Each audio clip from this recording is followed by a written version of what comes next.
ang mga exception under Section 2 ng bagong batas sa lungsod ng Maynila.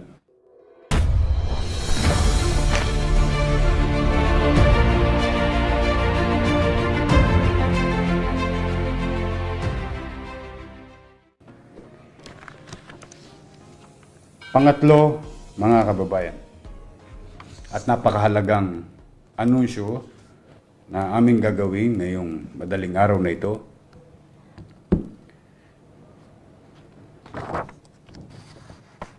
Pinirmahan ko na po ang bagong batas na naiiral sa lungsod ng Maynila. Bukas po, ito po ipapublish na sa mga pahayagan with general circulation. Ano po ang batas na ito? Ito po ay ang bagong curfew sa Maynila. Kung maalala ninyo, meron tayong curfew sa mga bata upang sila'y mapangalagaan at mailigtas sa kapahamakan ng mga minor de edad. Sa 10 oras ng gabi, marahil may ilang magulang pa na talagang pariwara. But be that as it may, may bago pong curfew na magaganap sa lungsod ng Maynila. At nais kong banggitin sa inyo na simula alas 8 ng gabi hanggang alas 5 ng umaga, pairalin ang curfew sa Maynila. In line with our challenges and to continue to fulfill our plan in the city of Manila, Code COVID-19, or madalit salita, contain and delay programs ng city or strategic plan ng inyong minamahal na lungsod ng Maynila. And in line with the policy of the national government at bilin na rin ni Pangulong Duterte at ng DOH, ng DILG, ng MMDA, or ng napagkaisang ng mga Metro Manila mayors sa isang approach na what we call social distancing. Kaya po, ipatutupad, ulitin ko, alas 8 ng gabi hanggang alas 5 ng umaga.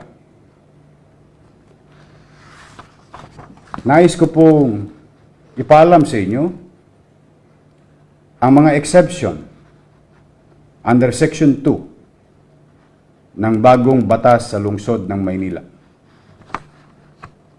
During curfew hours, no person shall be allowed in the streets, commercial establishments, recreation centers, malls, or any other areas outside the immediate vicinity of their residence, except in cases of emergency or purposes of purchasing of food and essential basic necessities and prime commodities and work-related.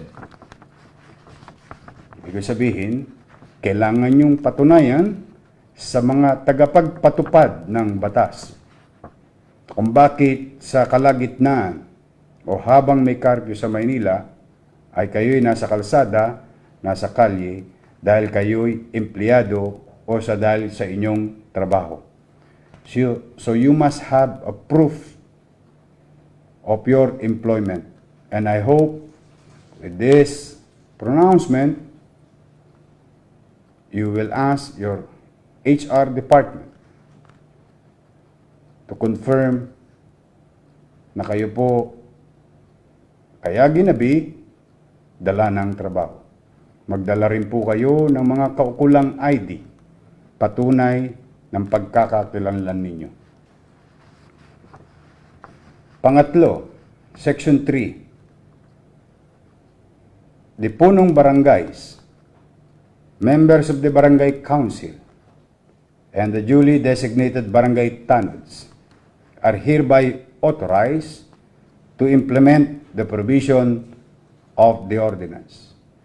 Sa mga barangay official, kayo'y binibigyan ng responsibilidad na ipatupad din ang bagong curfew sa Maynila. Section 5, penalties. Any person found violating the provision of the ordinance shall be fined more than 5,000 pesos at the discretion of the court or imprisonment not more than 1 month. The role of the PNP. Philippine National Police shall provide police support to the punong barangays whenever needed for the enforcement of this act. Effectivity clause under Section 9. This ordinance shall take effect immediately. Maraming salamat sa Konseho ng Maynila during the special session that we asked a few hours ago. Late na rin po sila natapos. Halos maghahating gabi na rin po. Maraming salamat sa mga konsehal.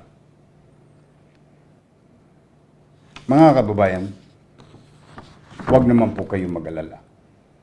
Itong bagong curfew na ipinatutupad sa lungsod ng Maynila ay pansamantala lamang. Umasa po kayo, pumanatag po kayo. Ginagarantiyan ko po. Ginagarantiyan ko kayo lahat na kung saan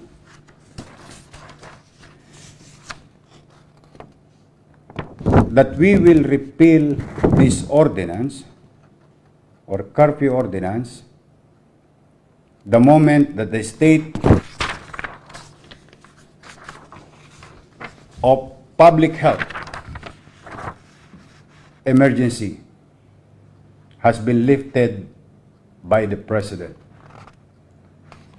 Ibig po sabihin, ito po, ang purpose ng ordinansa is to keep you away from harm and high risk of probability na tayo'y magkahawa-hawa or still in line with social distancing. Wala pong ibang masamang intensyon ang batas na ito. At bilang inyong punong lungsod, makakaasa kayo kapag pumanatag na ang lahat. Kapag luminaw na ang lahat. Kapag nagsettle na ang dust,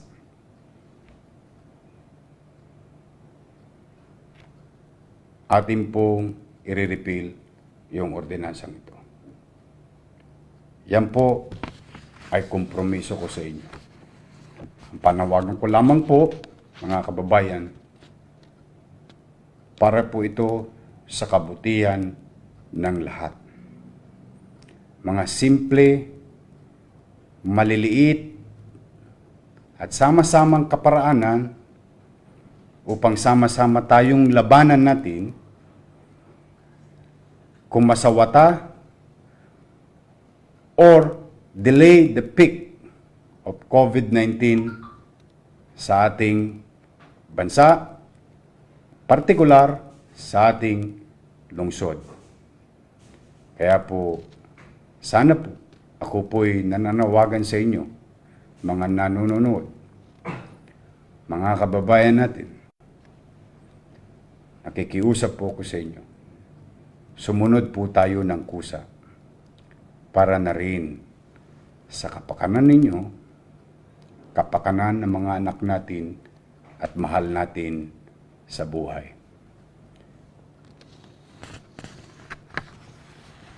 Mga kababayan, meron din akong mahalagang panawagan.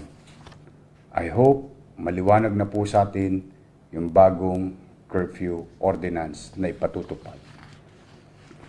Itong isang aking panawagan nang mawala ang kalituhan sa kaisipan at damdamin ng ating mga kababayan Ako po'y nananawagan sa inyo. Iwasan po natin pangunahan ng anunsyo ang mga sangay ng pamahalaan patungkol sa kinakaharap nating COVID-19 or coronavirus. Huwag po tayo. Limitahan natin ang ating mga sarili sa mga panawagang hindi namang opisyal na inihayag ng takda at itinalaga ng Pangulo ng Bansa o ahensya ng ating pamahalaan. Hintayin po natin lagi ang anunsyo ng mga datos katulad ng ginagawa ng Department of Health. Nakikiusap po ako sa inyo. Kukuha lamang tayo ng mga impormasyon sa mga itinalaga ng ating pamahalaan. At sa kinakaharap nating sitwasyon ngayon patungkol sa coronavirus, DOH po, hintayin natin sa kanila. Huwag natin silang pangungunahan. Ginagawa po nila ang kanilang trabaho. At ang inyong pamahalaang lungsod naman, kung meron pang kakailanganin o kung meron pang pwedeng idagdag, maaari rin kaming magbigay ng impormasyon sa inyo at hindi naman kaila sa inyo. Halos 12 oras, 8 oras, nakakakuha po kayo ng update sa amin.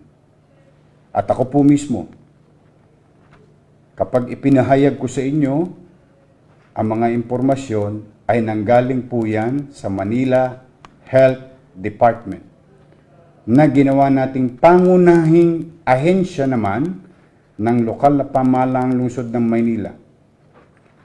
Siya ang ahensyang nangunguna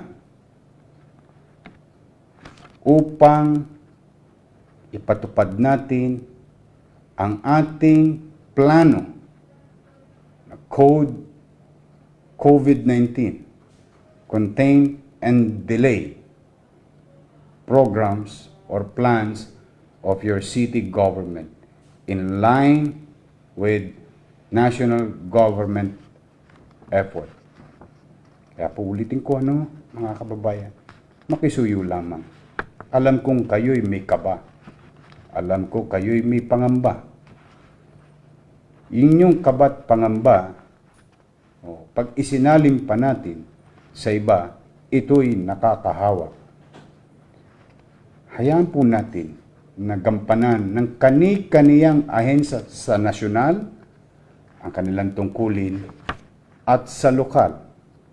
At katulad ng paulit-ulit ko rin sinasabi sa inyo, simula nang nailagay tayo under the state of public health emergency, ang inyong pamahalaang lungsod ng Maynila ay 24/7 po.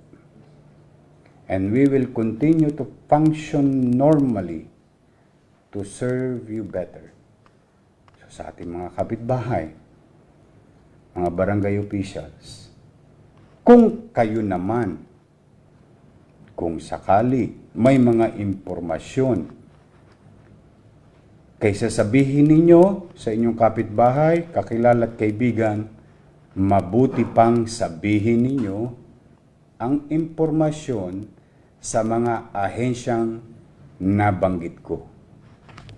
Una, may DOH hotline.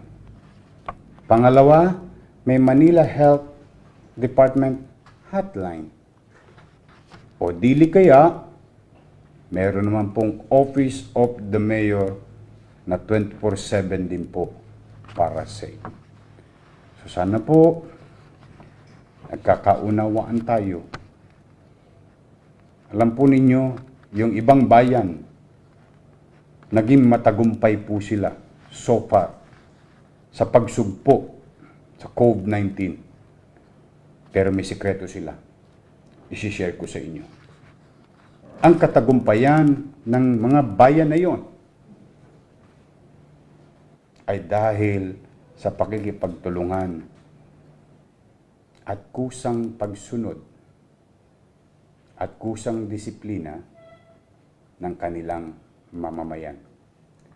Sa pakikiisa, sa sama-sama, mas mabilis natin mapagtatagumpayan ang hamon nating kinakaharap sa ating syudad, sa ating bansa, at sa buong mundo. Yun lamang po muna, mga kababayan. I hope hindi namin kinabala sa inyong pagtulog dahil ipinangako ko sa inyo kaninang gabi, meron kaming update ulit. Mamayang umaga, meron kaming ulit update sa inyo.